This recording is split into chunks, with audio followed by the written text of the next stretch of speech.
So my name's Cllr. Nice to see you all. Thank you for coming, and Sharon online.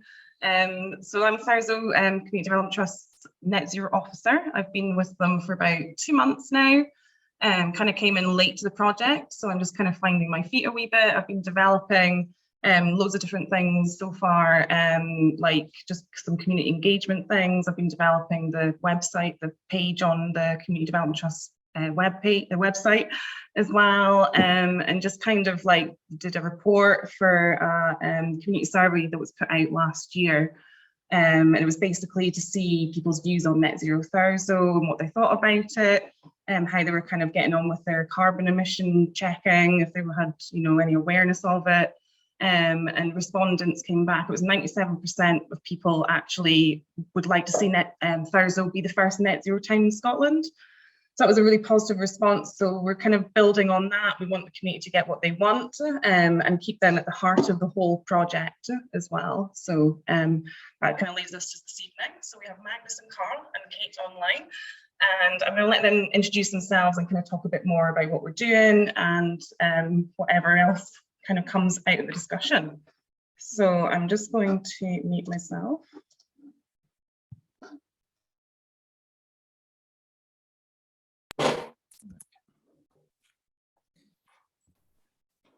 Cool.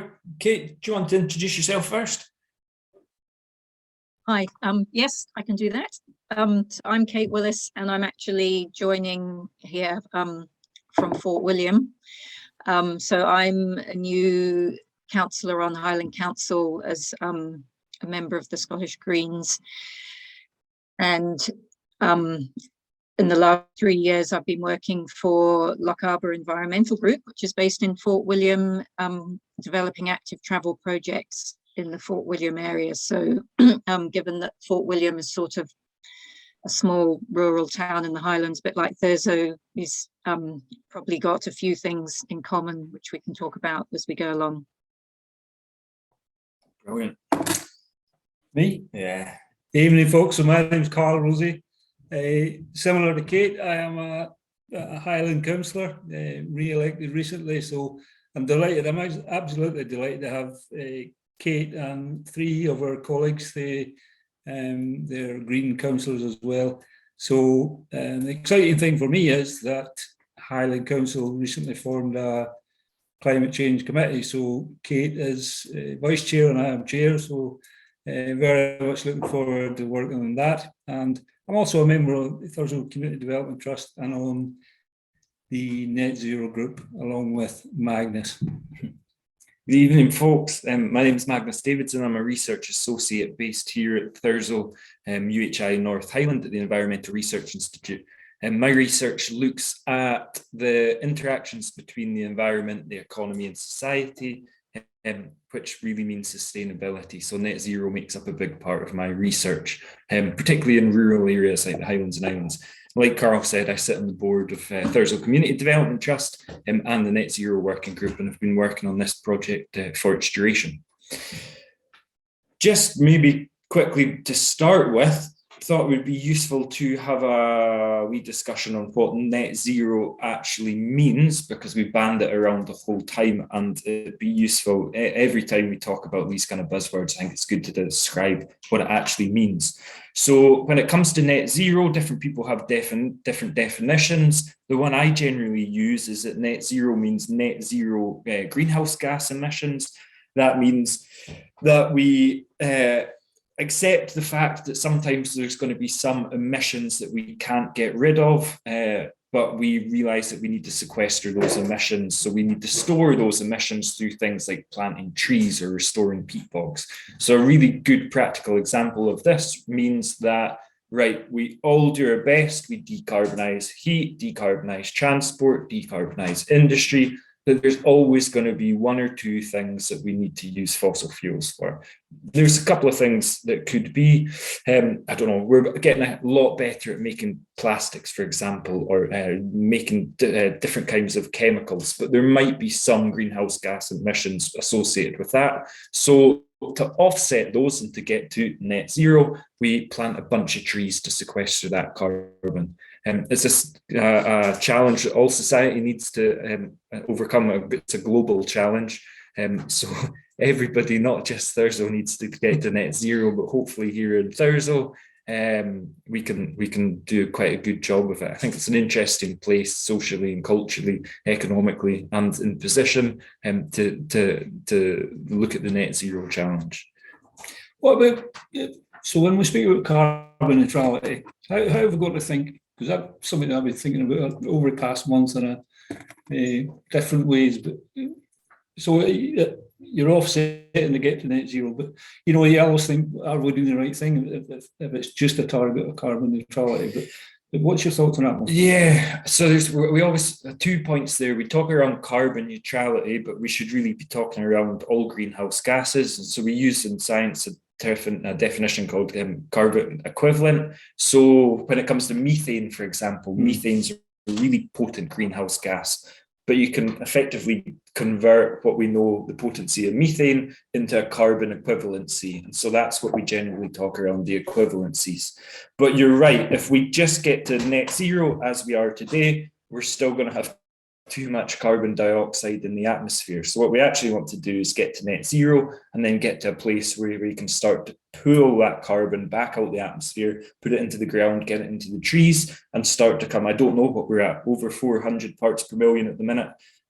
Usually I come armed, and it was at 300 blah blah blah when I was born, but I've forgotten it. But we need to pull it back down below 400 parts per million and back to somewhere more kind of normal. So the other interesting thing for me is obviously people always speak about planting trees, but I listened on the radio, a chap talking about soil science, and it was incredible. But it just demonstrated for me how we've got to think differently. Yeah. But really interesting. Yeah.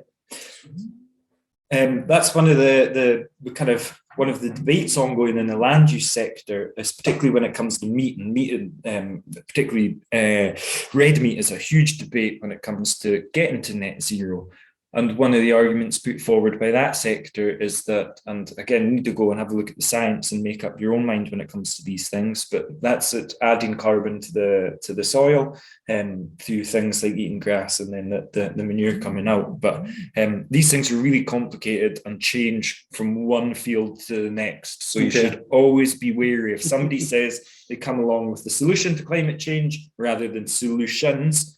You need to be wary. If somebody says they've got the technology to decarbonize, you need to be wary because it's going to be technologies. If somebody says that all of farming is like this, or all of, I don't know, one sector is like this, you need to, there's a lot of nuance in it. That's me using my fancy word for the night. Yeah. I think, Magnus, you've done quite a lot of work to do with peat and carbon sequestration in the flow country. Would that be right? Yeah, more so many of my colleagues have. I've looked at kind of the social aspects of it and some of the historical aspects, but just by hanging around with some very intelligent people at my work, some of it's brushed off. Not brushed off, but I picked up little bits here and there when it comes to peatland, which is fascinating, and particularly for a town like Thurso, which is effectively surrounded by some of the best and little places worst peat bogs in the world.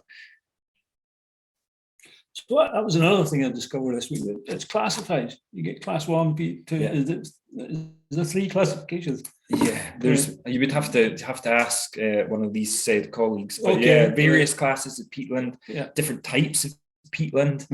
Different countries actually classify their peatland in different ways. Peaty soils, depths of peatland. Classic example being that you can't plant trees.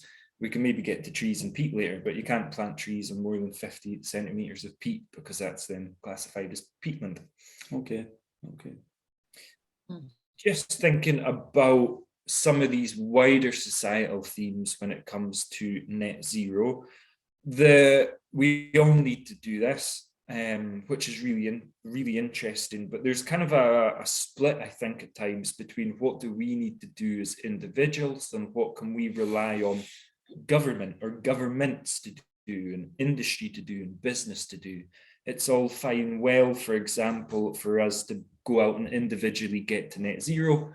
But if everybody else isn't doing it, then you're only kind of a drop in the ocean. So this is one of these ones where we need to be having these kind of conversations and talking to our peers, talking to our friends, but then also putting pressure on businesses, governments as well, because there's a lot of things that as an individual are out with my hands. The coffee I'm drinking, for example, I can have a consumer choice, but all coffee companies need to start to move towards kind of net zero coffee. Or government, I can vote and go and vote for very good politicians at the during elections. But that's again just one vote. So society, I think we need to really put pressure and support each other. Yeah, and so important that we take communities on a journey with us. Embedding things in the education system.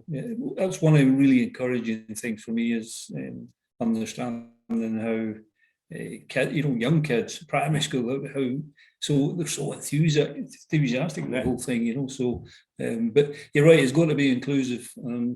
But there's such it's a wide range of approaches that are being taken. It's really encouraging. In the Highlands, it really is astonishing. So I think we've got grounds to be optimistic. It's just, but you're right. So legislation and ensuring that communities are on a journey with us and it's inclusive. That's where everybody in this room and online looks to the likes of yourselves to help us out. Well, I don't know if. Of course, well, it's so important, isn't it? That's why I was so excited about Highland Council. So before they had a working group on climate change, but now it's changed the climate change committee. So it's a fantastic range of work that's been ongoing before.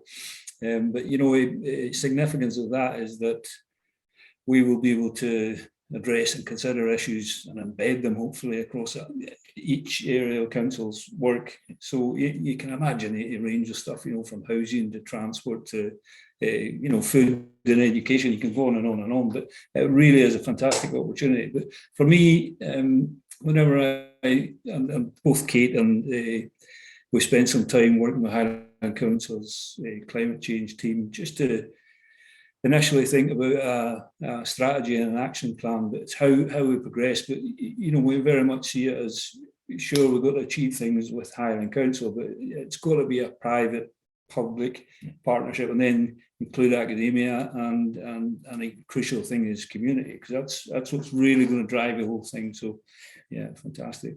I'm quite happy to be the first to moan about the council at times, and I won't have to elaborate on that too much, but working within the university and the college here in Thurso, we work with the council the whole time, not officials, but staff members, the climate change team, and they're brilliant.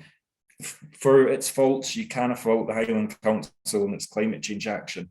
And what's really interesting from this perspective, I think, is you're always going to have folk in the community who say, right, the roads are falling to bits. This is a really good example. The roads are falling to bits. Why are you spending money on this when you should be spending money on the roads? In the long run, acting now saves us a huge amount of billions and billions, trillions of pounds in the future. Roads are only going to get worse as the climate changes. Acting now actually saves a lot of money. And I know that's probably difficult for you to sell as councillors to the public, but it's something that we always need to remind ourselves as society, that, and as communities, that actually it may be frustrating that the brown bin cost me a lot of money, but these kind of things are actually acting well in the future, and it's going to be saving us money actually by the timeframes that we're talking about, but especially kids and grandkids as well. Yeah, I think, and you're right. So, when we speak about strategies, think about the car and how we can change it.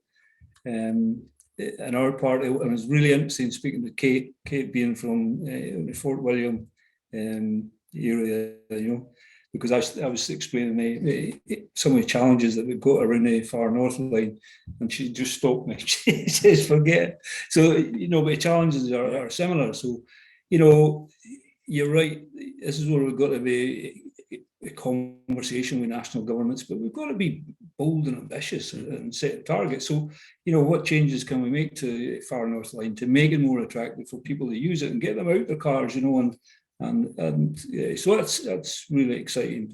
But on that front, just to pull it back to Thurso a little bit more, on this culture change, what I find really interesting, I travel with work and go to different places, and so what amazes me is that we don't ride bikes here. We don't use bikes, and we don't use them for going shopping. I'm just as bad as anyone. I've got I use bikes for recreation, but I don't use them to get to Lidl's. Don't use them to go visit friends.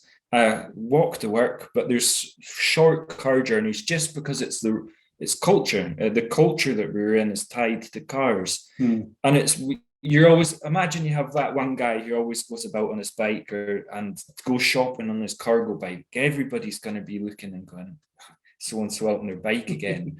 But then when there's 2 or 3, and then the mums start taking kids to playgroup on the bikes, and it starts to become a normal thing, you have so and so from down the street who goes, well, they're all doing it, actually I'll give it a go, and then soon discover that they love it, saving money on their fuels, getting fitter. This is a cultural change, and there's potentially that kind of tipping point that we need to get to. Absolutely. When you think, I arrived on my e-bike tonight, by the way, so it's downstairs, car I could go for it. But, you know, you think of Holland. I had a holiday in Holland a couple of years ago, and they're so geared for renewable energy and environmentally sensitive, but bikes everywhere, you know. So, Kate, I think you can contribute here on, because active travel, that's one of our aims and ambitions in Thurso. I know that you've been involved in work in your own area, so yeah, I'd be interested to hear more on that. Yeah, well, over the last 3.5 years, I've been helping develop a variety of projects in Fort William and the wider Loch Harbour area to try and get people using bikes more, and not just for recreational, but for everyday use, because I think in Scotland, about half the journeys that people make in Scotland, the wider Scotland, people are living, their journeys are like under 5 kilometres in distance. And in Fort William, about 63% of the population lives less within 5k of their workplace and the shops. But at the, you know, it's still, the first thought is, let's go and get in our car to drive to the shop or whatever. And one of the big issues in Fort William is that the main road through town, the A82, completely blocks up, especially in the summer months with all the extra traffic that's coming through the area. So it is actually, in the summer, it's a lot quicker to cycle places in Fort William than it is to get on the bike. But it's still it's changing the way people think about making their local journeys. And the, you know, government policy, which feeds down into council policy as well, is all about trying to encourage people to get out of their cars and use their bikes for local journeys. So one of the things we've done in Fort William is we've just launched an e-bike share scheme. So, and with electric bikes, because we do have some hilly bits in Fort William, and of course in Thurso electric bikes make sense because and the wide area, because it's very windy up your way. I know this because I from living in Caithness for a few years. So e-bikes are one way to encourage people to get on a bike in a windy place or a hilly place, and it means you can get to work and you're not all sweaty and out of puff, but you've still got some exercise and you've been out enjoying the fresh air, a lot of fresh air, depending on where you live. So we just, beginning of April, we launched an e-bike share scheme, which we've got 60 e-bikes and there'll be 8 charging hubs. We haven't quite finished getting them already. So what happens is you can join an e-bike share scheme as a member. So you pay an annual membership or a monthly membership, and it means you can just go along and unlock a bike from a charging hub and ride to where you want to go. So you don't then have the cost of having to buy a very expensive e-bike. You don't have the cost of maintaining the e-bike or having to, store it somewhere. And they're actually fantastic fun to ride as well. And so it's just helping people think it was easier to go and get on a bike than get in a car, especially if I just want to go off to the shop or, the medical centre, wherever. Yeah. These are things that you would expect in places like, I don't know, London or Glasgow. So to be happening in a town of kind of the similar size is just amazing. Yeah, so it just shows, and there is more and more funding becoming available now because of, government policy. There's a lot more funding out there to develop schemes like this. On that front, we've got bikes available at Thurso Development Trust for hire. So I think through similar scheme, if not the same scheme. If people are wanting to go, I certainly will have a go. There's an aspect there too, which I think is really interesting, in that I, for one, am a huge proponent of making sure that people in rural or remote small towns like ours, or very remote small towns, aren't penalised for living here, particularly when we're transitioning. But it can also be used as an excuse, and I've used this as an excuse for myself, for us to say, oh no, we're rural, we don't need to do that, or we live in a remote town, we don't need to do that.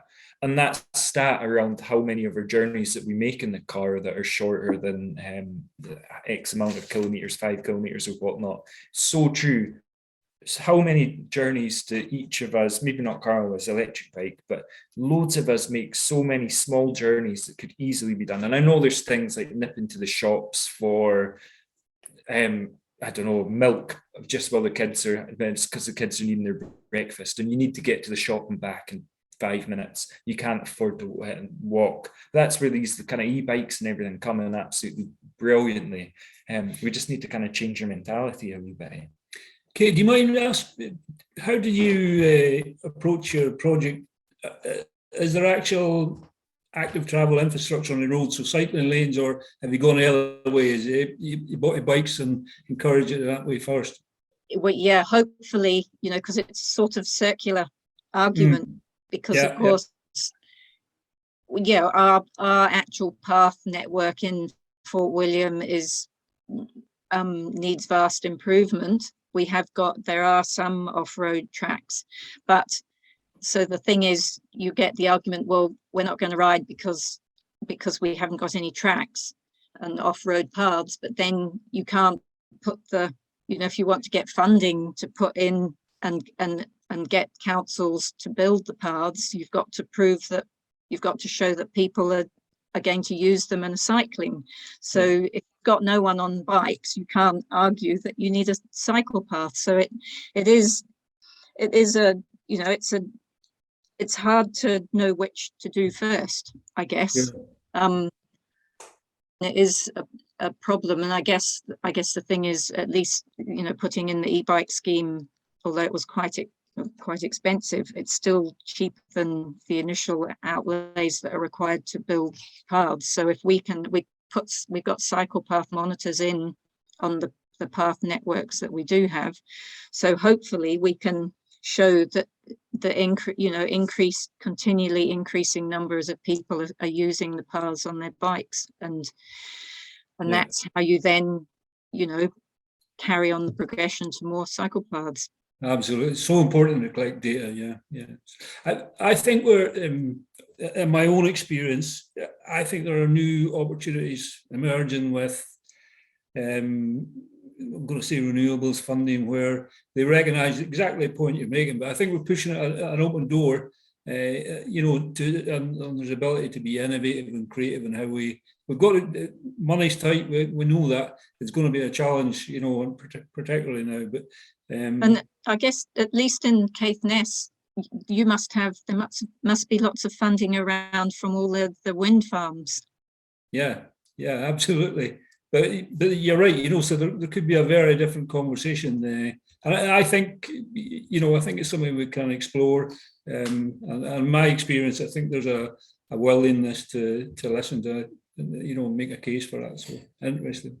On that And note, of course, the other thing with cycling is it's not just the reducing carbon emissions from transport, it's the whole, you know, people, it's such a good thing to be out on a bike. It improves people's health and well-being, and there are so many arguments to you know, get out on a bike. Yeah.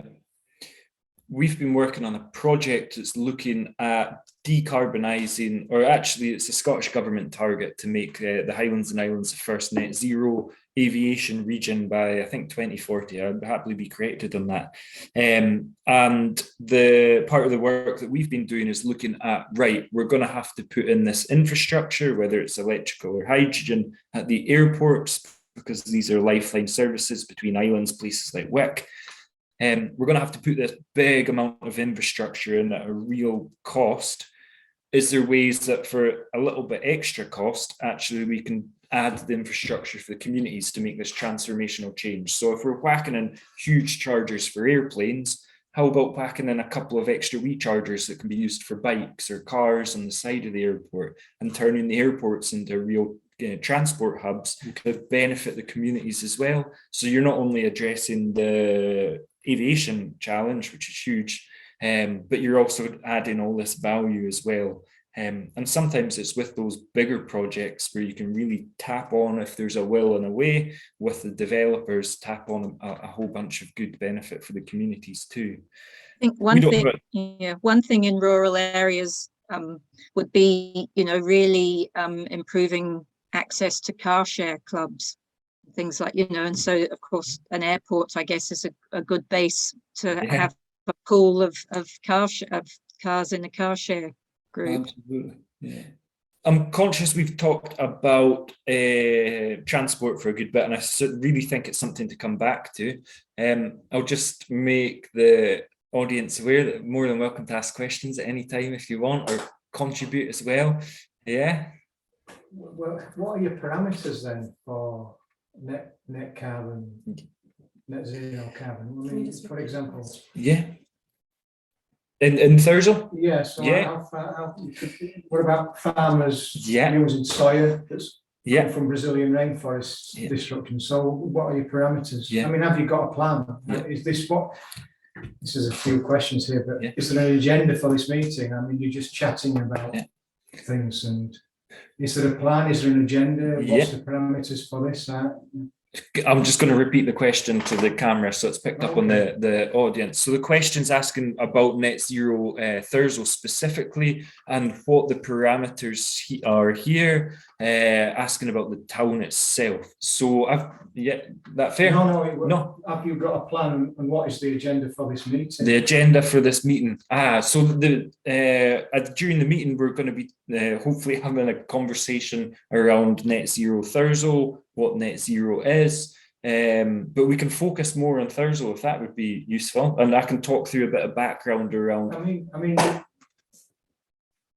when you want to get to something, you need to set parameters. How are you going to measure it? For example, has this been discussed? And if not, this should be the start of the discussion. Not talking about e-bikes, which you're not going to get into net carbon zero. Oh, we're not going to do anything. So you've got to reduce. Over the last, I would say, since October last year, what we've been doing is we've been looking at every sector. So first of all, what we had to do was figure out what we meant by Thurso in itself. Do we mean the town and the surrounding fields? So we looked at various definitions. And so the definitions, whether or not statistical units that the council uses, whether or not it's the school area coming in, Thurso High School. So we came up with a parameter which effectively is just the town itself, including Scrabster, a couple of fields, Raymond Taylor's fields at the Victoria Walk. And once we had that definition of Thurso, we then knew where we were looking at the parameters. And you're exactly right, is it scope, what we would call scope 1, scope 2, scope 3. So we started to look at, right, what sectors do we have in the town? We know we've got transport, for example, but then that starts asking these difficult questions. Do we only start counting the lorries as soon as they cross over the line and come into Thurso? Do we start counting the lorries once they stop, when they come in, stop when they go out?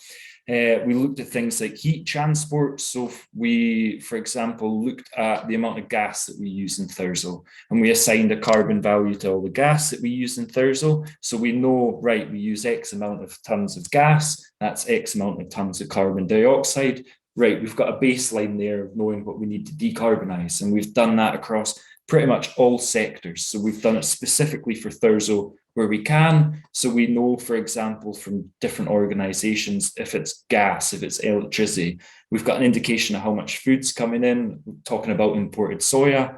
And then going forward in the plan, what we're wanting to do is go, right, which can we impact change on as a trust? So, for example, when it comes to transport, we as a trust might not be able to say that Stevenson's lorries should all be electric, but we can say, well, we can start to talk about the community using bikes. And if we can get the community, for example, to use bikes, we might be able to create this culture change, which then has Stevenson's lorries going, okay, we're part of this community, which is trying to get to net zero. What can we as a business start to do?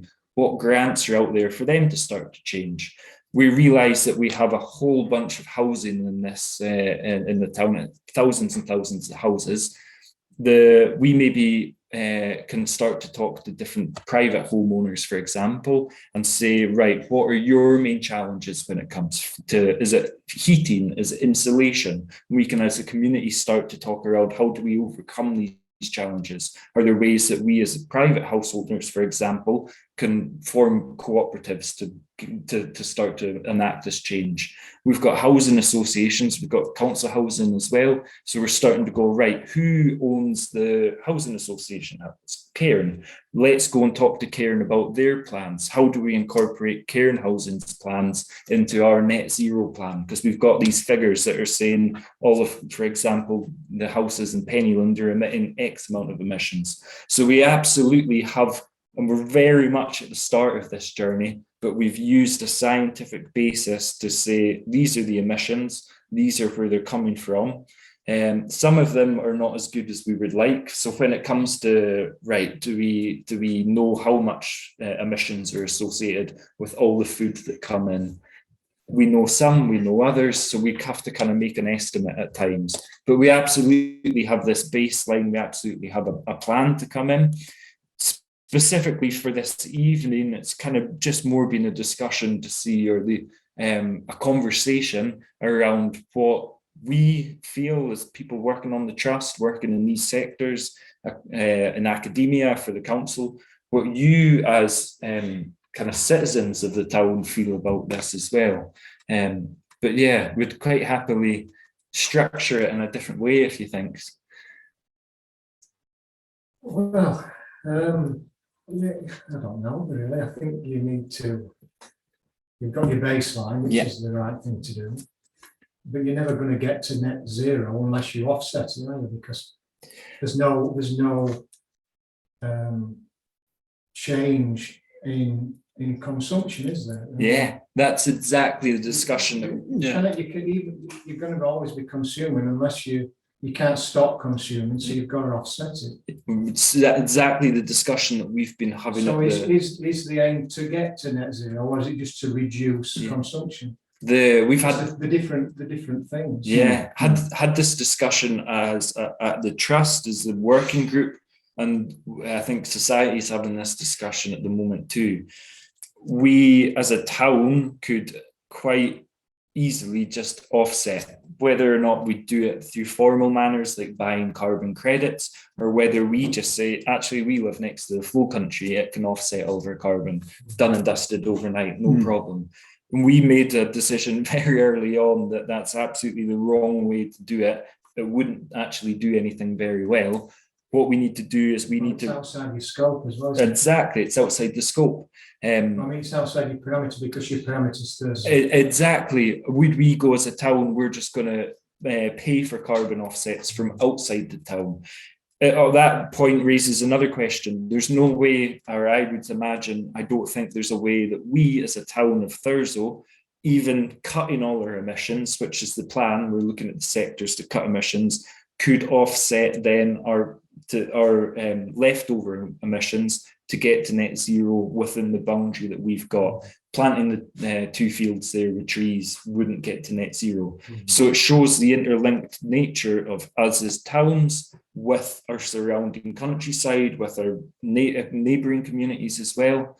But yeah, absolutely, we made that decision early on that we need to reduce emissions to as low as possible. Doing it by population. So instead of looking at a geographical zone, yeah, looking at who actually lives here and what that house is producing, as opposed to where's the zone, where does it end, you know? Because then we could, like you said, it's a pretty woolly border, really, you know, and a relationship towards the land, you know. So maybe another way of kind of bracketing it would be per population, you know? Averaging out, so you obviously have a figure, and then averaging that out across the population, so we know what we've got to reduce as individuals. Yeah, absolutely. So that's the question was asking whether around looking at emissions on a per capita, per population basis, and we've had that discussion when it came to doing this baseline and trying to find figures. It came to this that we can't find figures, for example, for the carbon dioxide for food for a person in Thurso. So we went, right, do we have these figures at Highland, for example? Right, Highland Council has these figures, or Scotland has these figures. Cool, we'll just divide that by the population of Thurso. And what we wanted to do with the baseline was to make it as most accurate as possible for Thurso itself, so that when we started saying we want to get to net zero, as a town, we want to do it first as a town, we had some kind of credence behind us, and we weren't just saying, right, cool, we'll take the average of the population across the UK and just do it here. We went, no, we want to know what we actually emit, and then do that. There's, I don't know. It's just things like Stevens, you know. Yeah. And then they counting it, is it through the town? At what point does what Stevens lorries do my responsibility or our collective responsibility as a town, that's a company, you know? And what can you do as a trust to do anything about what they do anyway, other than influence them? You know? The classic example that we kept coming back to was Hamlevo, Northlink Ferry. Right, we've got Scrabster in our area. How do we count the emissions coming into Scrabster from the ferry? And we're going, well, what if we just say, nah, we're not counting them? And then what if Orkney just say, nah, we're not counting them? No one in the Pentland Firth to do anything about that emissions. And we went, right, who's the ferry there for? Is it there for us living in Caithness, or is it there for Orkney? We go, well, it's Orkney's fault. And then we go, well, actually, we get some economic benefits from having the ferry here. So we went, well, we better take a share of the emissions here. And that's how we kind of, when we're drawing these arbitrary lines around towns, around sectors, we're kind of sometimes missing these. And aviation's a classic one. When a lot of airports just count aviation emissions when they're coming into land. So there's, a lot of emissions there that nobody's taking responsibility for. So when we started coming up with this plan for net zero and baselining the emissions, we went, right, we're going to take our fair share here. And if we're not quite sure on what our fair share is, we're probably going to try and take a responsible amount here. So just a final question on the parameters. So you have like scope 1, 2, 3. So you've got a number of different parameters based on you've a number of different results based on the way that you collect the data. So which one of them results have you chosen to go for? So the scope 1, 2, and 3 is effectively, right, what emissions do we use here in the buildings, in the electricity? Then 2, how about the ones that we control a little bit less? And then in 3, right, these ones that are coming in and out and in and out. So we did actually come up with a range of figures when it comes to the emissions that we have here in Thurso, because say one source would tell us it was 10, one source would tell us it was 6. So for that one, we would use that range, and we kind of find we've either got a range or we've got an average or we've got a median. The numbers are fascinating. I'll be able to dig out. We've been holding them back and not presenting them until we've got more of an action plan in place. But once we've got more of an action plan, we start going out and talking to the community. How does that stack up against than average elsewhere in Britain. Yeah. Are we more carbon heavy because we're in a rural region than somebody say in London? Yeah, again, Obviously, definitely, but it would be interesting to see those start together, you know. There's different, generally, it depends how you account for it and whether or not you take in the carbon sinks, for example. So at a Highland level, we're really, and go back to the council, we're a really good, we're some of the best in Scotland because we have all these trees and we've got peatland sequestering. But when you draw a circle around Thurso, we're probably, worse than a city because you have to get the goods the whole way up here, but still suffer from all the problems of the city with like congestion, such like. But yeah, it's something we're more than happy to share with the community because I'm not a numbers guy, but I think these numbers are really cool. So it's fairly straightforward then. Yeah, it's not straightforward at all. So what is the plan of action then? From now you've got the baseline. So how do you propose to get from A to B? At the moment, we're now going out, our colleagues going out to consultation with all the businesses.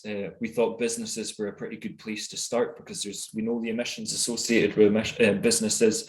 We've got a really interesting range of businesses from Tesco's, Lidl's, where they're big multinational companies with their own kind of plans, but they're still rooted in the community. How many of us go to Lidl's most days, every couple of days? The staff from Lidl's are all from here. And that's a really interesting example in itself. And then, for example, we've got locally owned businesses where the owners are the ones who work in the businesses are juggling jobs, kids, sometimes only maybe work in the business, they have it open 3 days a week. That's another really interesting example in itself. So what we're wanting to know from that perspective is how these different businesses plan on getting to net zero. If it's a Tesco, for example, and they've got their own net zero plan, we as a trust, we as a community don't really have to worry about Tesco because we know they've got a corporate plan to get from A to net zero by 2030, whatever it is. We can leave them to do it. But the local person who works in the shop at the end of our street is juggling all these challenges, maybe don't even know what net zero is because they're too busy trying to get their tax return filed. And so we know that we can then try and help them a little bit better. There's no point us worrying about Tesco's. Let's put all our effort into helping Mrs. Jones at the end of the street. So we're focusing on businesses at the minute. And then we're going to start to talk to the other different sectors, whether it's transport, whether it's heat as well, the gas grid, for example, that we've got in some parts of the town. It's really hard. And this is, every town's going to have to do this. So that maybe brings it back to quite an interesting point. What we want to do in net zero here, as one of the first people doing it, or first towns doing it, is doing a lot of the hard stuff and figuring out and making mistakes and figuring out what's hard so that when, I don't know, Dingwall comes along and Dingwall goes, hey, we want to be net zero. How do we do it? Somebody goes, actually, Thurso's been doing this for a couple of years. You really do go and talk to Carl and figure out what they've been doing because they've made all the mistakes. And hopefully they can come and they can say, right, we're away to talk to Tesco's, and we go, well, there's no point talking to Tesco's. We spent weeks and weeks talking to Tesco's only to find out they've got their own net zero plan. There's interesting comparisons to be made too. You get exemplars, when you think about it, Copenhagen, I think, and certainly Iceland. So there, there's learning opportunities to be had. But that's why collaboration is so important, isn't it? So what part will technology play in this? Is there money to pay for district heating schemes or something where, I suppose that's the question as individual residents. I know you're focusing on businesses first, but if it's a target that's coming down from the government, is there going to be money that follows that to pay for things on a civil level? Yeah. That goes back to maybe the previous point here. Sorry, I know I'm hogging this. It's just I've been working on this over the last year, so I know where these questions are coming from because we've asked exactly these same questions ourselves.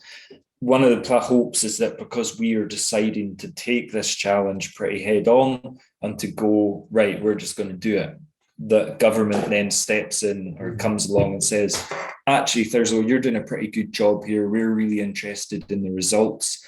We're going to give you some money. And I think actually the climate hub's a a result of that. With some of the previous projects that they've come, we've done a really good job, or the trust and the staff have done a really good job with community garden, for example, Thurso grows. Government set up and taken notice of that and said, right, we can trust you to set up the climate hub now and show and teach the other communities. But absolutely, the technology needs to come along for that too. We're e-bikes we were talking about, and keep going back to blooming bikes, but it's a good example. It's not easy stuff. Yeah, well, that's it as well. Start with some easy stuff.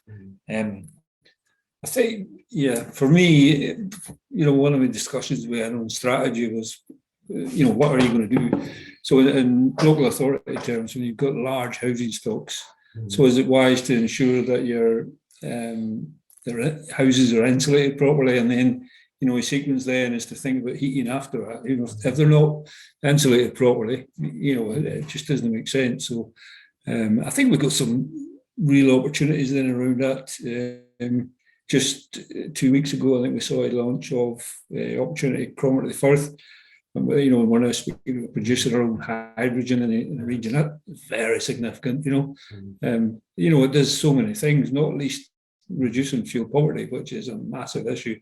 So, yeah, I cannot overemphasize the point. I'm so encouraged conversations I've had, but I think the opportunity for partnership and collaboration, people are just clamoring to address the issues. So I'm really encouraged. I don't underestimate the challenges that we've got, but I don't doubt that there are people all over the Highlands really geared up to tackle the issues.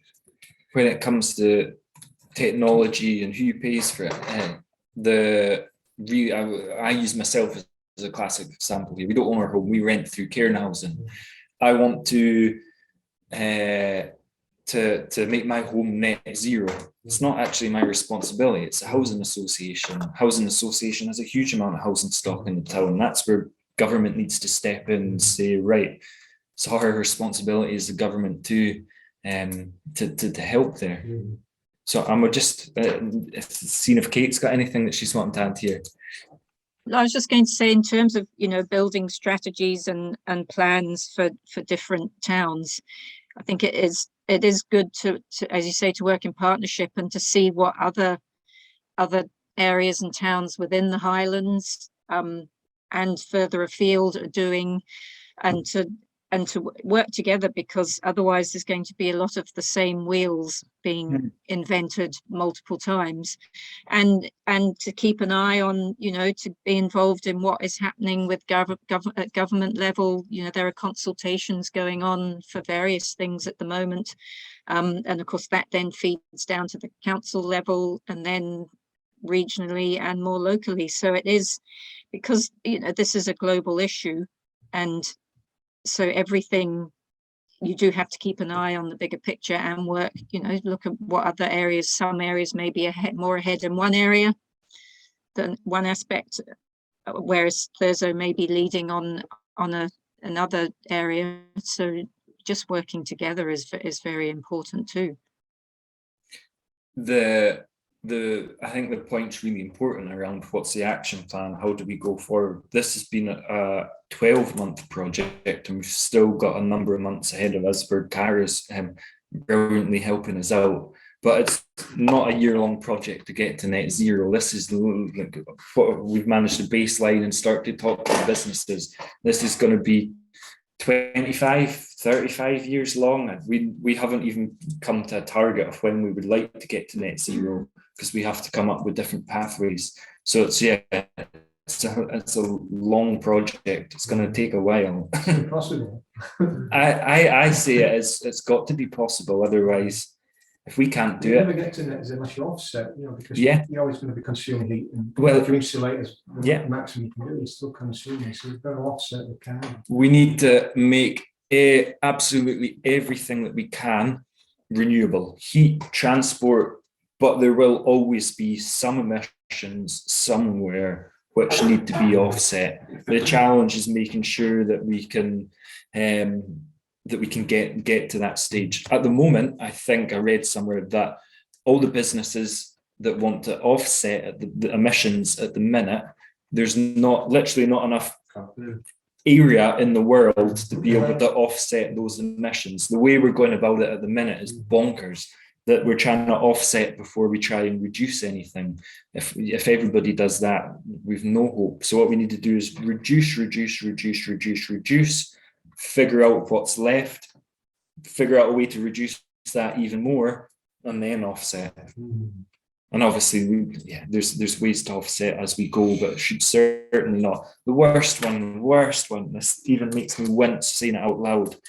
Asda have this big advert where they said, we're offsetting our tailpipe emissions from the diesel vans that we use to deliver food. And you're going, that is one of the easiest things that we can get rid of. Pretty much now, electric trucks are getting to the stage that they could replace the fleet. Why on earth are we offsetting tailpipe emissions? Well, because the electric's made from natural gas, isn't it?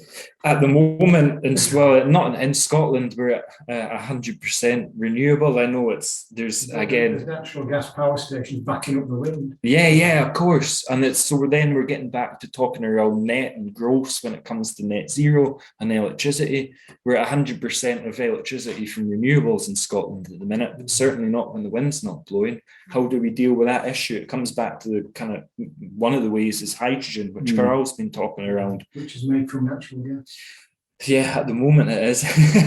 Hopefully in the future it's made from renewables and electrolysis. There's natural gas to back it up. Well, we'll hopefully get to a stage where we're backing up our renewables. Yeah, and we need devil's advocates when it comes to this conversation.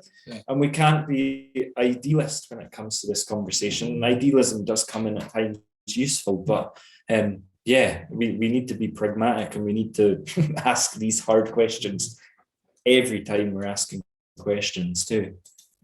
Has a district heating scheme come up in discussion? Definitely, yeah. So it's going to address one issue here. We've got a heating crisis, Absolutely. It's almost like the components for this are already existing all around us. It's like put it together, find the money and put it together. And it will. And we can't say it'll definitely work. We've got a field example in Wick.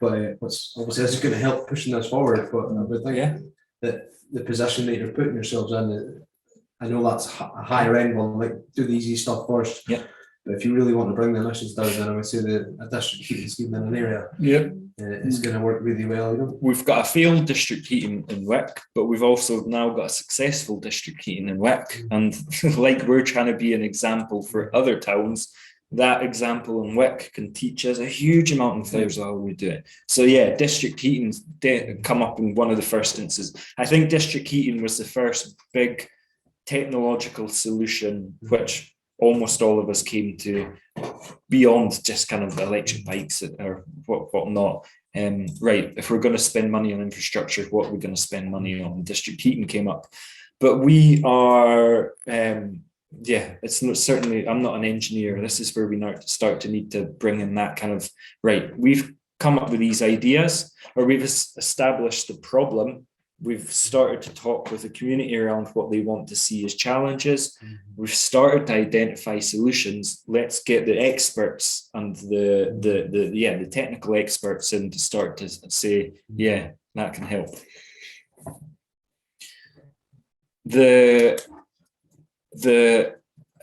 Trying to think where we can go. We've covered heat transport, electricity. We've been discussing around at the moment. Food, local food production,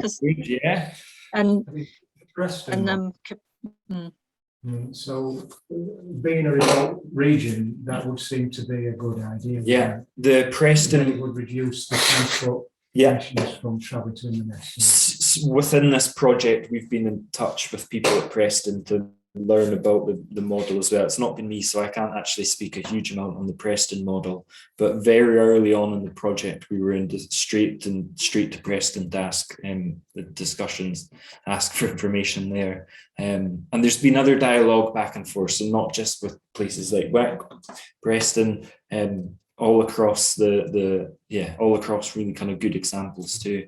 What is the Preston model? What do you do? The Preston Council decided that instead of going to international contractors that source everything from local builders, plumbers, heating people, and Oh. it was magnificent. It was the fantastic results. They reduced the carbon emissions. It increased local income because everything stayed within the community. Yeah. And so having a small community like Thurso, it seems to be the right type of thing to look at, because then you've not got to constantly go to Inverness to get materials and sourcing local food or local tradespeople. I think It's just a win-win in all situations. Yeah, coming out of the Scottish government, this is really around their community wealth building, rather than the Preston model is the terminology that they use. And I know it's absolutely an aspiration of places like the shop below us, socially growing. We don't grow too many, I don't know if it's too much popcorn or corn here, but where it does come to things like veg, community garden veggies in here. And I'll be the first, I absolutely love what goes on here with community garden, with the shop here, but we're not going to get to net zero just with community gardens and just with shops like this. We need to deal with these much bigger questions around housing stock, lorries coming through, the ferries, but they all have their parts to play. Some really interesting debates around food and nutrition and how we can, because we talked about methane earlier on, but you know, how increased levels of protein that can be provided by different growing techniques, you know. So I think it's all about challenging communities in a gentle way, isn't it? And encouraging that change. But you're absolutely right, we've got to look for better examples. Yeah. We've been doing, our businesses here in Thurso have been doing this fantastically for years. When it comes to like the fish shop, where does all the fish get the fish from? Butchers here are really good at using local produce. Fair enough, because we don't have an abattoir, they have to get shipped to Dingwall and then shipped back in the back of the lorry. Does that mean something like, right, let's have a mobile abattoir that goes around the Highlands and kills the beasts where they actually are? I guess that would be, for me, more humane. We've not even touched on questions around vegetarianism, veganism, and the amount of protein. I'm saying this as somebody who had a steak for their dinner tonight, and red meat is one of my big vices. But yeah, it's these are individual actions as well. Like I could quite happily cut down on red meat. That reduces the demand. I've switched from eating red meat, from example, from places like Tesco's or Lidl's, and I only buy from the butchers now. And that's one individual action. I'm going to actually keep chatting just for 2 more minutes and apologise to Kate and Carl here. I teach, one of my classes that I teach is around climate change. I've been teaching this class for I think the last 5 years. And at the end of the semester, every year I say, right, and go around the class, and every one of the class has to make a commitment on how they're going to reduce their emissions. Could be big, could be small. So over the years, what did we do? Got rid of the second car in the family, stopped flying on holiday more than once a year. I gave up, and then I started to kind of struggle with better ones. So I absolutely love asparagus. I gave up eating imported asparagus and only eat asparagus in season. But I just use this as a daft tool to get people to think around what individual actions can you do. We were probably going to get rid of the car anyway, but use that. Yeah, Sharon, sorry, I'm seeing your hand up now. Oh yeah, thanks. I'm really enjoying the discussion. And the questions from the people who I've got no idea who they are. Can you hear them okay? Yeah. Cool. Yeah. I just wanted to, if you're writing your net zero strategy as a gardener, put a big talking about also like the interconnectedness of food around other issues, like the social like issues of the day, like mental health. And I was just chatting on the thing to Cara there, but you know, like it's for me, the food aspect, it doesn't stand alone. Like some things like reducing your house, it sort of stands alone, it reduces emission, it does that, but it doesn't also make someone happy, and it doesn't also teach them life skills, and it doesn't learn them about grief. Do you know what I mean? So, and because I live in Thurso, I really want food to be a big part of your strategy, because for me it just is like a huge part. Although what you're saying, Magnus, is right in terms of your actual carbon reductions. it's very little. So like I know that from my lived experience, like it reduces your carbon not so much. But yeah, just to add that, I was getting really excited and sort of shouting at the screen, but you can see I've got friends. But yeah. I was excellent. But I've certainly got comments to come back on that, but I've been speaking for ages, so I'm going to hand over. Yeah. But you're so right. In terms of cost to NHS, if we can improve our eating habits and diets, savings are massive. So we cannot underestimate the power of these things. So you're absolutely right. It cuts across so many things, Sharon. So absolutely agree with you. I'm also really excited to hear about that climate change committee, Karl, and I was just Googling it while you were talking, and there's not much yet on the Highland Council website, so I'm quite excited. Can you tell me when your first meeting is and what your remit is and what your budget is? So I'll do easy ones first. First meeting is in November. Now, we've deliberately done that because what we felt was we've had, I think it's something like 40% of the councillors have been elected. It's their first term. So they're undergoing induction and training. It's quite full on just now. But we felt, when I say we, I say Kate and the climate change team, we felt it was really important to do some workshop events with all of the members. So you understand, I think there's 74 from across the Highland area. So, and each and every one of them bring their own experience and knowledge.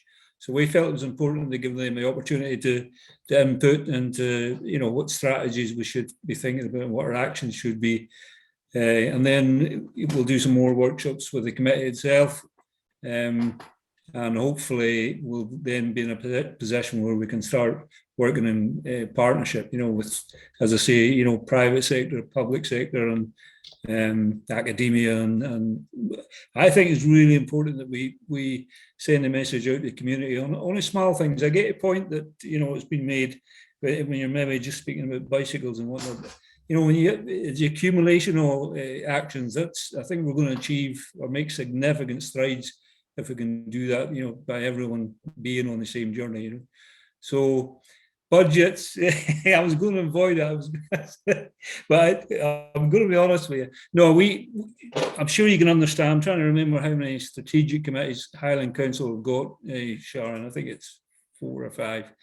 But so you can imagine there's education, housing, transport, quite a few different portfolios. So we need to have conversations and with chair people, vice chairs, and get their input and understanding, because we need to start acting in a totally different manner, and as I say, be innovative and creative. So you've got to be sensitive to that too, so it's going to take a wee bit of time. But anyway, so I guess first question is November is the first committee meeting, and we'll take it from there. But do you know what? I don't know whether you heard me saying at the start, the most encouraging thing for me, Sharon, is just the effort that's going on in the private sector. It's incredible. It really is encouraging, and it's only one sector itself. So I get very excited with it. Kate, do you want to add in that? Well, I guess the thing is with the Climate Change Committee that now that there's a committee, but it also has far-reaching consequences across all council activities and the other committees. So it's about having input into strategies and policies in the other committees too, and that's why we want to take the time to make sure that we know we have a really good strategy and remit for the Climate Change Committee and how it's going to interact with the other committees. I've got 2 quick points around Sharon's points on food, and then a question for everybody. But what Sharon was saying there as well around the mental health benefits of getting into the garden, particularly the community garden, it's been an absolutely fascinating example to see that such success when it comes to food and the other benefits that come when it comes to health benefits. That was exactly the same discussion that we were having before when it comes to bikes, mental health benefits of changing our habits, with fitness benefits. Comes back again, both of those examples, health and mental health benefits of climate change, getting to net zero, then has this economic impact for future generations, where you're taking bills off the NHS, for example. If we deal with our rubbish heating in our houses and rubbish insulation in our houses, we're not going to have as much mold in our bathrooms. That's going to have a knock-on effect in getting less people through hospitals when it starts affecting their respiratory systems. So the sooner we do, or the sooner we have action now, the cheaper it gets in the long run. But I was delighted that Sharon said that she could hear you guys as well, audience, because I had a question for everybody, in fact, and it was to think, right, what's the biggest challenge when it comes to net zero and Thurso? And have you got any thoughts on how we overcome that challenge? And I'm quite happy to say first, I think it's this cultural, for me, it's this cultural change. It's like, it's not the world's most diverse community, but it is a really diverse community still in itself. And so different people have different attitudes around how we do this change. So for me, it's how do we convince people and have this cultural change to get them on bikes, to eat less red meat, to drop their number of cars per household. How do we do it? Yeah. Lead by action. Yeah. So it's what you said at the beginning. Once a few people see someone else doing it, they start to do it themselves. And when you're dancing on your own, you're full. Yeah. Someone else starts dancing away, and before you know it, you've got a whole crowd, and everybody's doing it. I couldn't. Yeah, dancing like a fool. That's the perfect example. Yeah. Any thoughts, sir? I think it's got to be top down. It's got to be coming from the council. Yeah.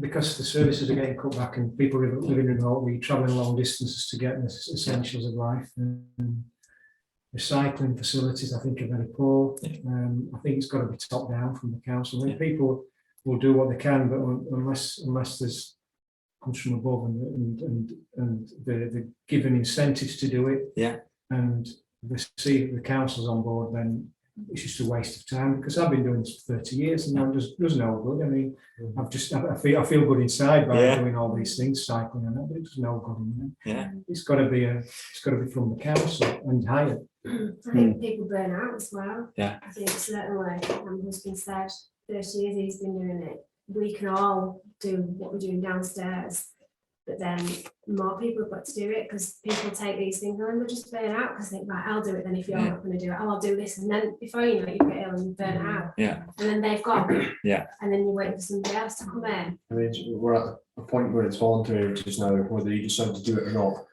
And soon it's not going to be voluntary for the companies. You're going to be told this is how much carbon you're using, therefore you're going to pay for that, or you're going to offset it. So at a certain point, like you say, we can all try. Some of us will try and some of us won't. And the carbon that you saved then becomes someone else's responsibility that they've wasted, you know? Yeah. So at a certain time, will it come down to the government saying, this is how much carbon you're using as an individual, and you're going to pay for that, you know? And then if they won't do it voluntarily, they'll start to do it and they've got to pay for it. It's a carrot and stick approach as well, yeah. You have to give it's the people. Happening to the companies now. Yeah. So it's first to them, and it'll just trickle down. If it's important, if it is as important as it is, which is, you know, our existence on the planet type thing, then eventually it'll come down to being the stick, you know. But I think that's why it's so important to take a multifaceted approach, you know. So beginning in schools with kids, you know, that's an obvious one, isn't it? So if two of these things make children being educated and industry changing, you know, you're in a good place, are you? So I know for me, it's back to district heating, but I just keep on thinking that we're all sitting in a long line in the street, burning. You know, every single one of us burning. If you just took that energy and put it into one boiler, it's I know we've went over it already, but it's just such a good way to do it in comparison, you know. A neighbourhood like ours, it's such an obvious, just follow the road. You take everything away and just imagine flames, we're all just burning it, you know. Yeah. We're one of the fewer houses we use electricity. You're on gas. Say we would be benefit from a district heating scheme because we heat our home directly with electricity. So it costs me 5 times as much per unit of heat I put into my house as it does somebody burning gas. In an area like this or in Scotland, 100% of the electricity that goes into my storage heaters is renewable from wind turbines here. As per Yeah, it's expensive electricity. it's really expensive. It's the most expensive in the UK. I think it came out the other day from Ofcom about LNG. It's about situating the cheapest prices for electricity from where electricity is being produced. Obviously, we're a net exporter of electricity, and we're paying high electricity prices. That's something that was of the highest electricity prices. That's something that, Carl, you could be taking them to task for. So that what they're discussing now is moving that, basically changing it so the closer you are to the point of production of electricity, the cheaper the prices is. But what that would do for industry up here is all of a sudden they would be vacating England, coming straight up here to base their businesses because the price of electricity is going to be cheaper. Yeah. Kate's nodding her head off. You want to come in, Kate? Yeah, I just think there has to be a lot more emphasis on community and community heat schemes, community control of community energy generation, and the benefits going back into the community, not to England or Europe or totally. And I think that has to become a much bigger focus of where we go.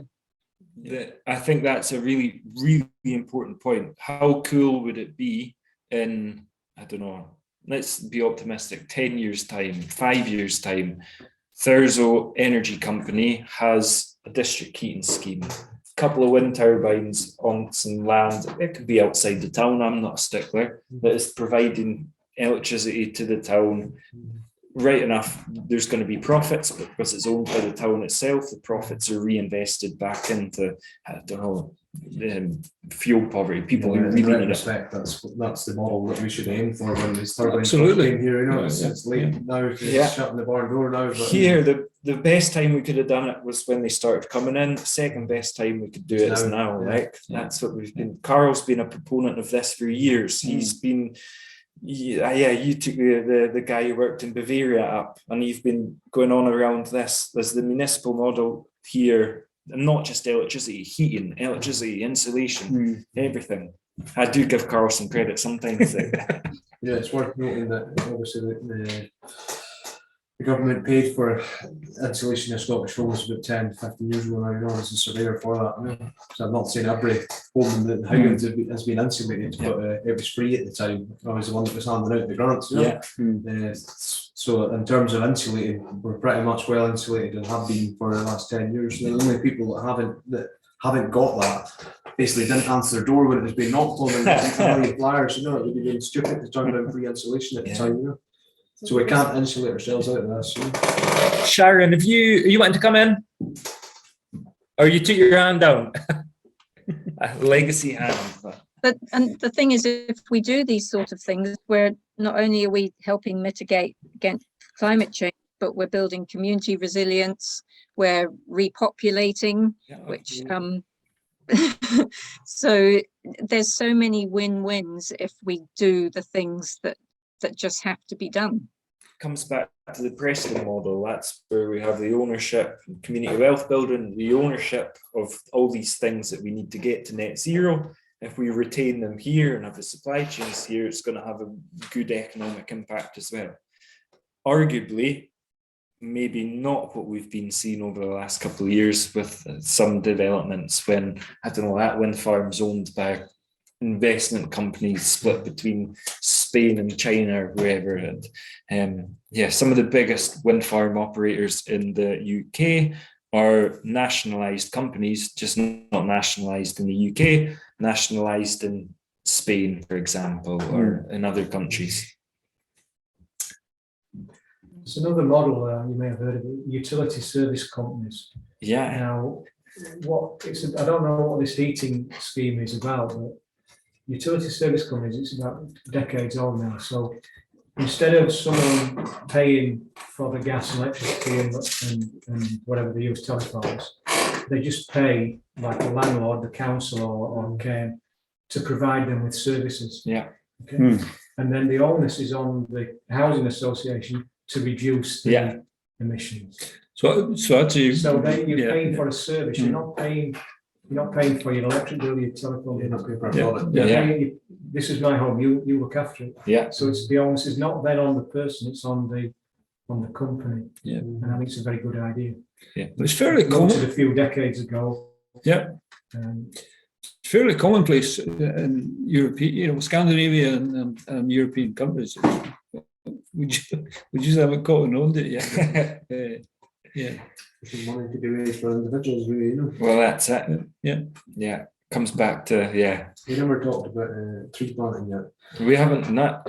So obviously, because of the way that you've set your parameters, we don't have the space to do that. But it doesn't mean that there isn't space to plant trees around Thurso. So there was a plan that kind of got messed up on about 7 years ago or something to plant trees from the Moors down to Rain Taylor's. What would be the chances of reviving that beast from the dead? I know the money's not there that was there. It was a missed opportunity before, Yeah, I never had a great deal of detail around that whole thing, and I never saw any. I think you got more press coverage when it was dug back up. At the time, it still seems now more than ever. I mean, at the time it was more just about a nice walk for people to go around and extending a kind of walk. But now, given the situation that we're in, so I can imagine in my head coming up with a figure for how much carbon, and then saying, well, there's that amount of trees, and that's what will sequester over time, and watching this figure coming down. It's something that you could put in the digital display in the middle of town, or everyone would feel good about what it is we're actually trying to achieve here, and you can visualize that, It seems to be an easy, another, I've been planting trees for this last few months, as an individual.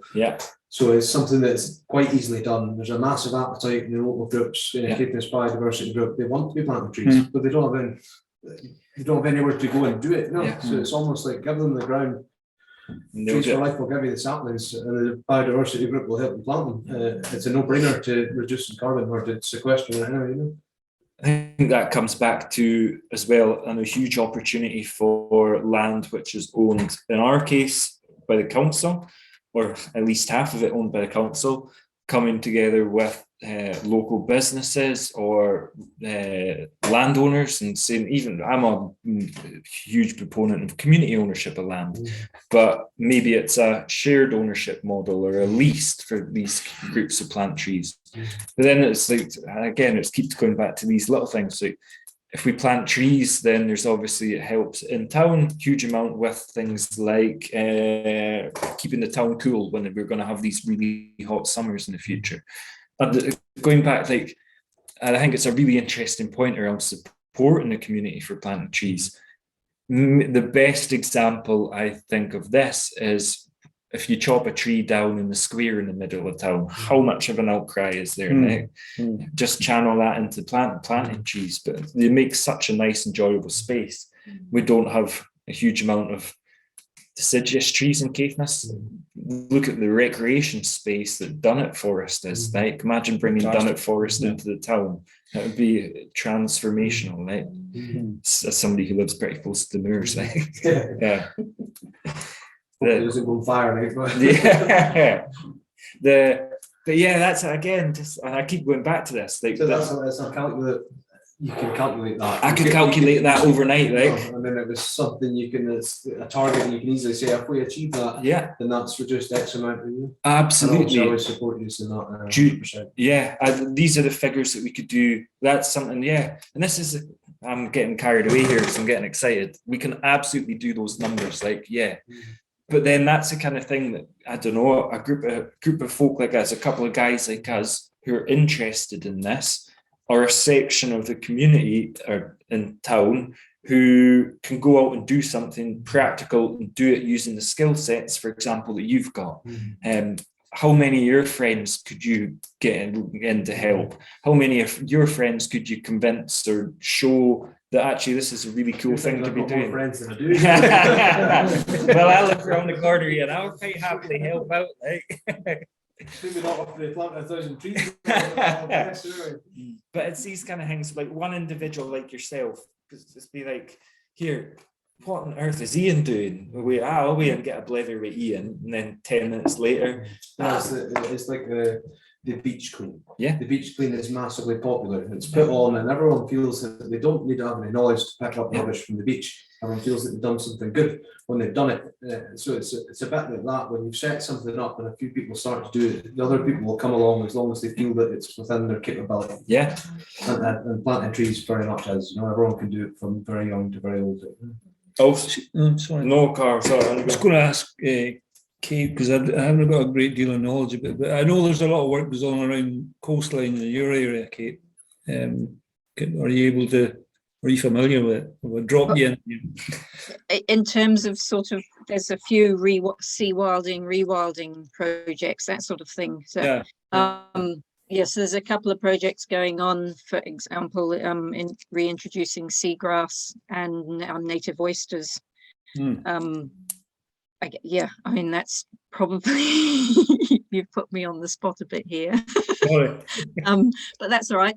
I mean, it depends, you know, the coastline in the sea lochs on the west coast are very different from the coastline along the north coast and east coast. So everywhere will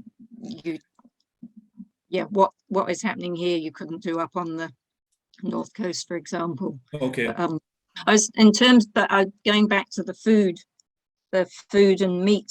I think Scotland has an amazing opportunity to really tap in to venison, because you know, Scotland really needs to do something with its deer management, and venison is such a healthy, environmentally friendly meat, and I just can never understand why you go in the supermarket that venison isn't the first meat available on offer.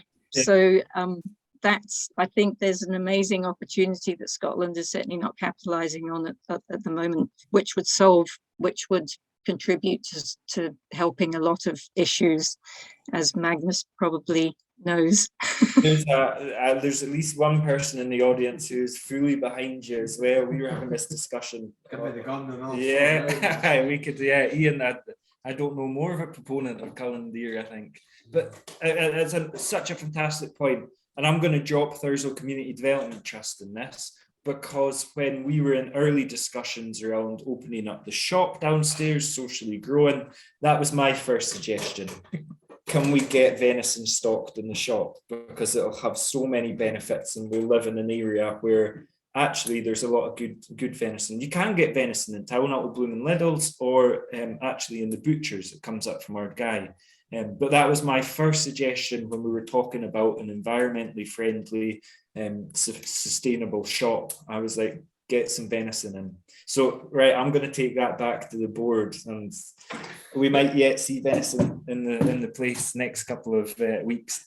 It's interesting, isn't it? You think of Scandinavian, Norway, I mean, smoked salmon and smoked salmon, every meal you go to, you know, that's their first choice, and you're absolutely right. And the interesting thing with that, Kate, is very often it's seen as a challenge or a problem. It could be turned into an advantage. You know, you're absolutely right. You reduce the number of deer. You're also it helps trees reestablish. Mm-hmm. You don't have to go out and plant them all and then watch them being eaten and spend a fortune on fencing. And there's just, once again, it's one of these things where there's so many different issues that would help resolve. There's a man in front of me who's spent much of the last however many months doing innovative deer fencing around tree planting. We'll maybe do Ian out of a job, but I don't think he would be complaining too much. Probably do it for free. Yeah. But the estate owners, and they said that they weren't getting very much money per carcass. So it really comes down to the game dealers themselves, who have got the estates over a barrel. Yeah, and the estates are going to shoot anyway because they have a quota. So Nature Stop said 10 per square kilometre, which is a massive reduction from, I think, about 30 in some places and as much as 60 anywhere else, and that's why the trees aren't growing. Yeah. But he said that it doesn't matter how many they shoot, it's always going to be the same price to the game dealer, you know. So I think the problem there, the bottleneck, is with the game dealers themselves and not with the estates, you know. So the estate I was working for said they were considering butchering and smoking their own meats in Caithness. So you'd have a new Caithness product. Yeah. The UNESCO World Heritage Site bid. It's one of their selling points was that you'll be able to say that it's UNESCO deer that you're selling, which they all just laughed at. But that's I think it probably will sell. You know, we've been using that that point for years when it comes to I would be buying that in an instant. I would. This is where it comes back as well. Like colleagues of mine, friends of mine, they have given up on all red meat apart from venison. They see it as a net positive to eat venison, or a net environmental positive. So there's maybe, for a Thurso perspective, right, what can we do as the businesses in the town to help alleviate this problem, whether it's the gamekeepers? Can we be buying directly from estates, for example? I know for the butchers along there, they only stock frozen venison because there's not enough of a market there. There's people like me who come in and buy it, but there's not enough of a market yet to have it fresh venison on display every day.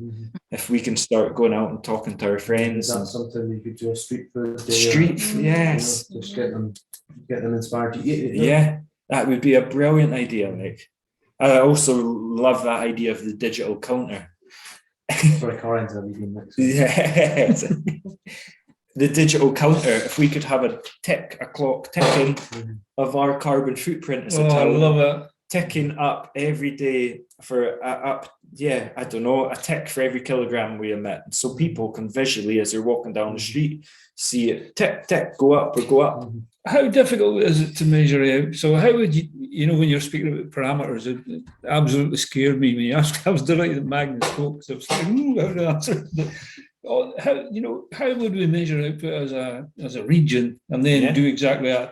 Can you imagine if on the fourth Monday of the month, everyone inputted their data and there's fireworks coming out? Yeah, we've got numbers as we go at a regional level, and we can get numbers for lower levels if we do it in the right way. But yeah, if everybody was more aware, I think, if you could visually see it in front of you. This is why I'm a proponent of everybody going out and doing carbon calculators. And you go through and you go, right, how much red meat? And it can be a simple carbon calculator. And you get good ones. It goes, right, how many times do you fly a year? Are you a heavy red meat eater? Are you a middling, or are you vegan? How many cars do you have? How many miles do you drive a year? Is your house gas central heating or electricity? And you add it up and it adds up. And it doesn't have to be for every last, I don't know, kilogram of meat or whatever, but a rough idea. And it slots out, right, you're at 10 tons of carbon a year, UK average, or you're at 4 tons of carbon a year, right? We as world need to get down to 1 ton per carbon a year. And you can go, like, my partner could go look at hers and go, well, I'm pretty good. I'm at 5 at the minute, still a way to go. She looks over and she goes, gee whiz, Magnus, you're at 20, 25. And I go, well, work makes me 4 or 5 times a year. What am I going to do there? Maybe ask my work if they don't mind me taking an extra day so I can get the train to wherever I'm going. But yeah, it's once you see the figures in front of you, it's easier to act. It goes straight back to the point around, right, what's the baseline? And then where are we going on to kind of, what's the action plan? I think that's the thing, to bring the community into aware of their own collective responsibility here. If they can visualise it on it's a thing for the digital panel on the street. Absolutely.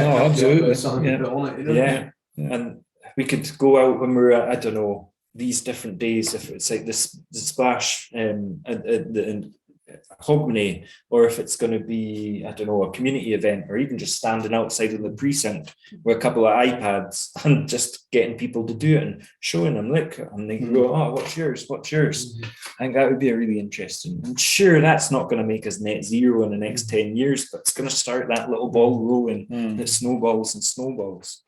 Hopefully. I've got optimism, like. I'm conscious that the time's kind of moving on. Is there, what we think about rounding up here? Yeah. I'm looking forward to my dinner. Yeah. Oh, right. Venison.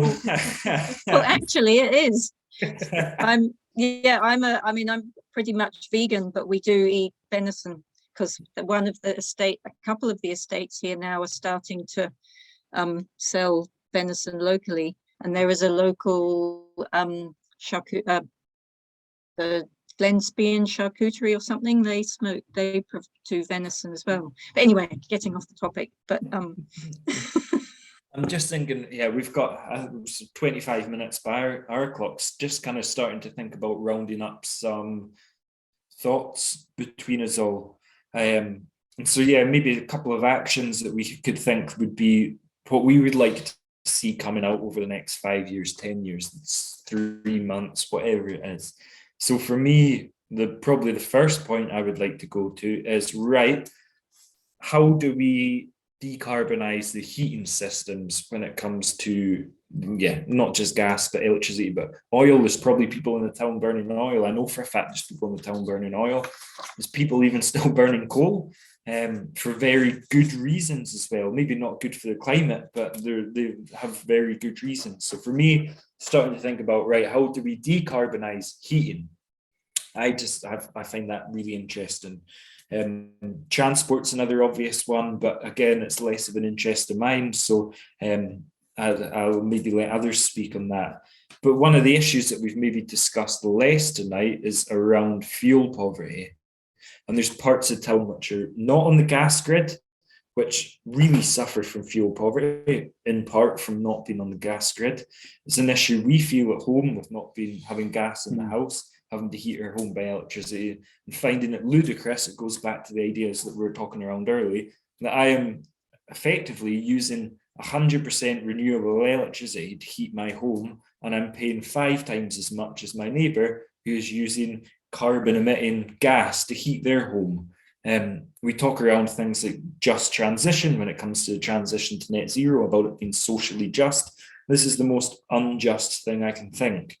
And some people will go, well, just times the emitting gas by 5 times as much, put their price of gas up by 5 times as much.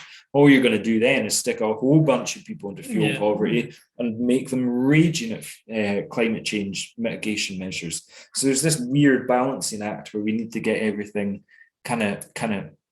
some smart solutions, which we've probably not thought of yet. Any thoughts, Carl? I'm putting you in it here.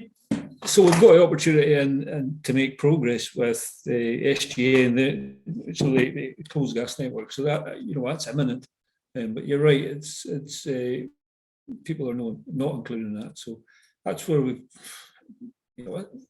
I'm so glad we're having a conversation now, because it's the only way you're going to address it. But so what are the opportunities there? Is there solar and all the other alternatives? But I think it's a really fantastic start in the opportunity to produce your own hydrogen. You're going to, reduce so many different things. But this is where I'm taking the holistic view of the whole thing, ensure the ring's insulated and then heat it and taking out right steps.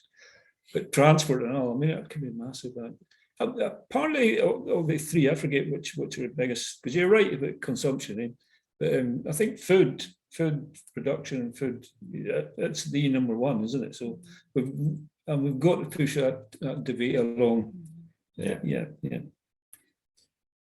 Kate, any thoughts here? I think just bringing more control back to communities in terms of energy production and within, with community ownership. So it's not all this solar energy that's being produced up in Caithness is, it's disappearing, and you've then got to pay that price for it to come back again. So I think much more community control is important for so many reasons. There's some really interesting, in fact, we've been discussing them as a trust and how we look at different governance models and community benefit societies like we've got, and ways of the community. We can invest in our own community through things like share offers, whereby actually the community is investing and believing in ourselves and going, right, for example, we need a wind turbine, right, we'll stump up the money. And there's large sections of our community here in Thurso who are not shy of a penny. Like. And you're right, I absolutely agree. And it's all about giving people confidence too. So yeah, that's why this project is important if we can get it right. Yeah. Any last thoughts from the audience then? Plant trees and everything, a bit of ground we can in the town, you know. Yeah. Wherever you outline that we're allowed to, you know. So the whole way up the other side of the river, you know. Yeah. And there has been discussions with about going further up, but I know that is outside the zone. Right? We shouldn't let a line in the river Thurso, so, you know, yeah. so what level, you know. Yeah, we shouldn't let a line around the town stop our enthusiasm. I would say it's an easily achievable goal in a 5-year term, you know. Yeah. It's also worth saying that obviously this evening has been structured in a way that it was trying to be more just a discussion around net zero, but we do have a net zero working group that at some point we're going to be opening up to the community and having a lot more ways that the community can input into what we want to do. But we're always open if you've got thoughts, suggestions, like what to start talking now, and Cllr's here to get I'm quite happy to say thank you very much for listening and for coming along, and absolutely, we could maybe have another chat over a coffee once we've stopped recording. And thanks, Sharon, for coming and keeping us over something stronger. Don't tell me go whiskey. Thanks, Sharon. Thanks, Kate, as well. You've been absolutely brilliant. It's been so great. Thank you for having bringing the knowledge and expertise. And actually, I think as a trust, we are, well, certainly as a board member, I am desperate to know about the bikes and how you've managed to do that. And it would be really cool if you could help us out with that. Yeah, happy to. Yeah, it's, I mean, well, for a start, it comes down to the funding, but there's certainly plenty of funding out there for active travel. So yeah, anyway, yeah, I think so. I'll go and have my dinner. Enjoy your event. It's been fantastic to meet you all, and see you again. Yeah, thanks. Great, Kate. Thanks very much, Kate. Good night. Good night. Bye.